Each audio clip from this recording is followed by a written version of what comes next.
Sir अस्सलाम वालेकुम, मुबारक मुबारक मुबारक मुबारक। खुदा के लिए कामयाब।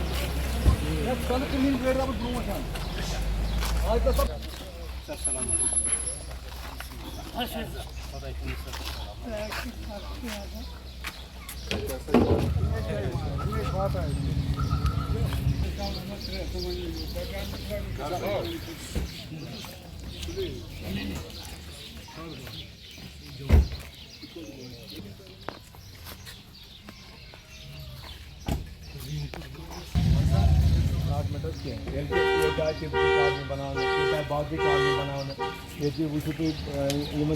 नाव दिखाल मगर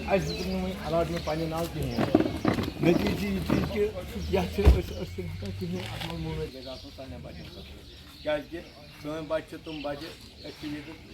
सफर करान डोनेशन आना कह चीज आना पे पे बच्चे तक पर्न कर तम बचन तूत स्कोप मिलान कह कि तुम ग जॉब या सारे को सीनियर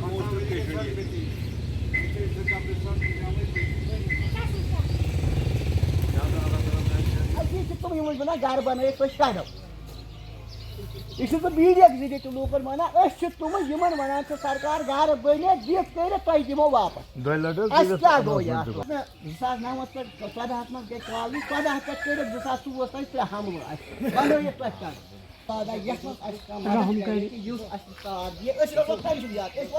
बनोत यह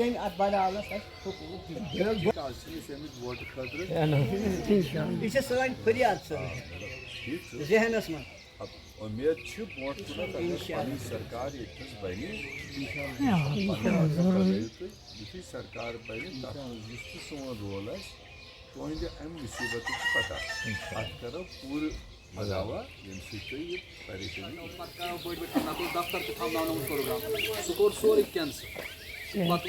सन लीडरन मीर साहबन दोपन करो सान अंद वनकस कह कम से कम अगर वनकस तोर दोपन तक सीट अकर पेशेंट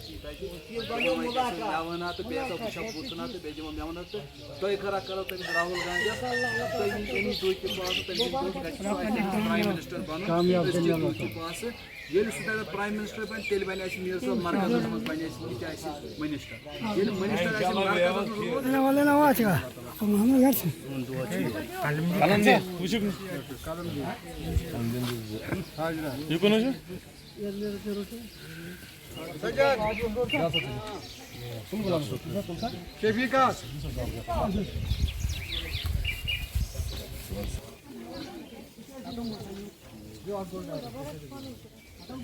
गुलाम अहमद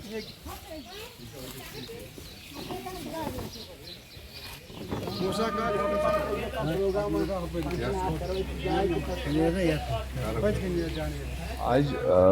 मतलब हमारे लीडर और देश के लीडर, देश की उम्मीद राहुल गांधी जी का जन्मदिन था। और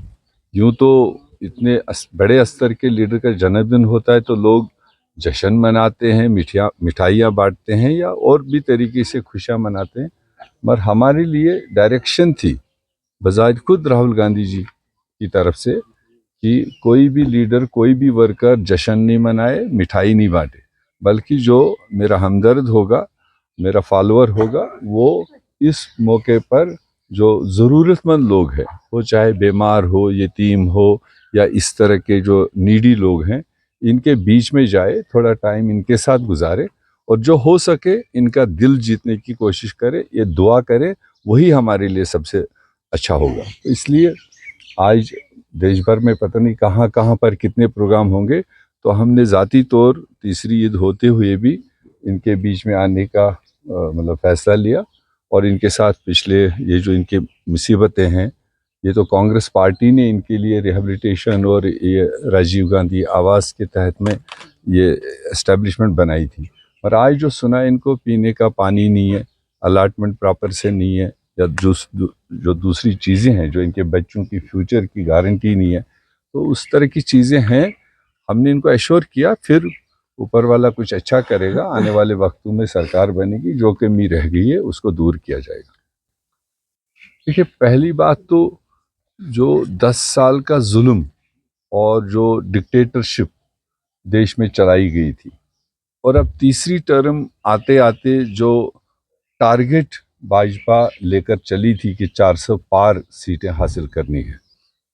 और वो 400 पार के पीछे जो उनके जो अज़ाइम थे, जो उनके डिज़ाइन थे कि देश में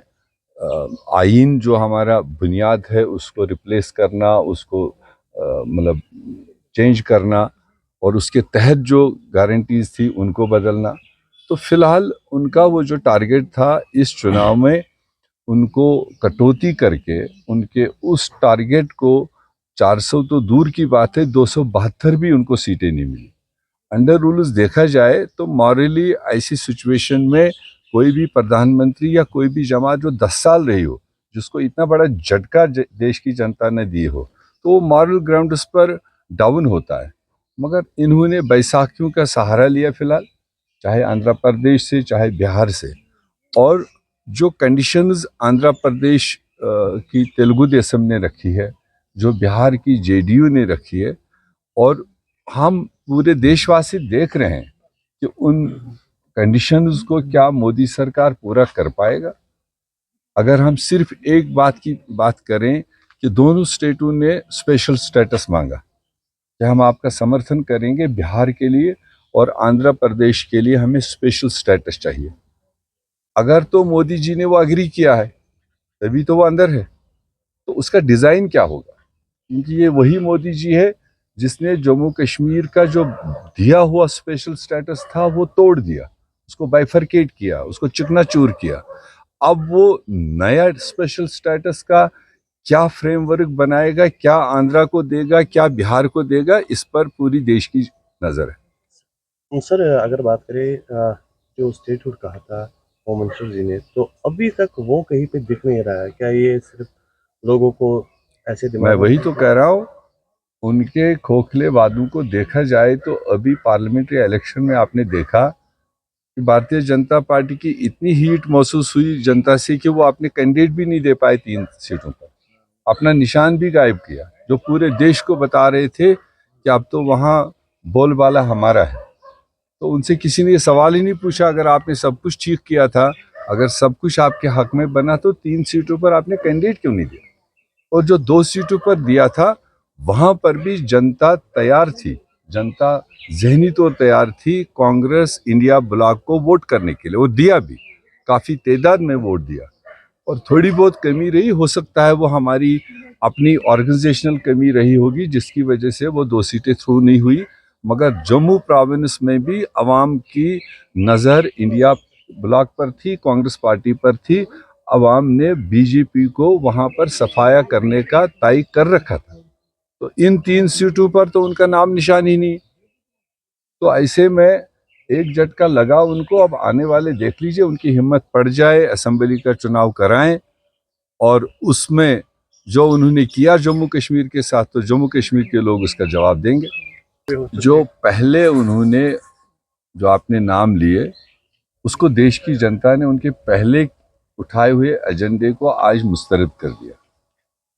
और अब जो उनके आगे के लिए टारगेट था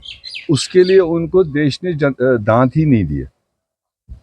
उसी चीज़ की वो कोशिश कर रहा था, 272, 303, अब इस बार 400 पार हो जाए ताकि मैं 2/3 मेजॉरिटी लेकर आ जाऊं और कॉन्स्टिट्यूशन को उलट फेर करूं। तो जब वो संख्या ही उसको नहीं मिली, अब जब उसको इस वक्त बैसाखियों का सहारा लेना पड़ा, मुझे नहीं लगता है कि जितने दिन वो अब सरकार में रहेंगे उतने दिन में वो कोई ऐसा कदम उठाए जो देश हित में नहीं हो।